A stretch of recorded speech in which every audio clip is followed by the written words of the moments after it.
माणसाला आहे ना फक्त 3 प्रकारचे प्रॉब्लेम आहेत. ते सॉल्व्ह झाले की सगळं सॉल्व्ह होते. माहीत आहे कुठले? इतक्या दिवस विचार केला काय प्रॉब्लेम आहेत, काय प्रॉब्लेम आहेत. एक बिअर बायसेपचे व्हिडिओ बघत होतो की माणसाला हेल्थ, वेल्थ आणि रिलेशनशिप हेच जर 3 प्रॉब्लेम सॉल्व्ह झाले तर दुसरं काहीच प्रॉब्लेम नाही. मग वाटलं खरंच की आता हेल्थमध्ये आपण काय विचार करतो हेल्थ बाबतीत, बॉडी अशी दिसली पाहिजे, असं असलं पाहिजे, मेंटल हेल्थ असं असलं पाहिजे. हे सगळं हेल्थमध्ये आलं. आणि वेल्थमध्ये काय पैसा, त्याच्या बाबतीत पण विचार करतो. पैसा तर काहीतरी काम करावं लागेल, त्याच्याशिवाय तर मिळत नाही. आणि रिलेशनशिप, मेन मुद्दाच रिलेशनशिप आहे. आपल्याला सगळ्यात जास्त प्रॉब्लेम हेल्थ आणि वेल्थपेक्षा रिलेशनशिपमध्येच येते. आता रिलेशनमध्ये सगळ्या प्रकारचे रिलेशन आले. पाहुणे, रावळे, गावकरी, पिवकरी सगळ्या प्रकारचे आले.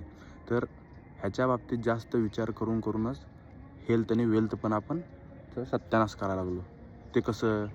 तर ह्यानं काय बोललं, ह्याला काय वाटेल, त्याला काय वाटेल, आयुष्य आपलं ह्याच्यातच चाललं आहे. त्याच्या नादात काय मेंटल हेल्थ बिघडायला लागले. आणि मेंटल हेल्थ बिघडलं की जे काम करायला लागलो त्याच्यात लक्ष लागत नाही.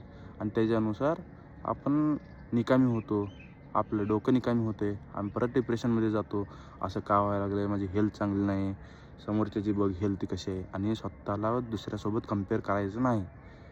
तू आहे ना, सक्षम आहे, तू करू शकतो, करायचं आहे तुला.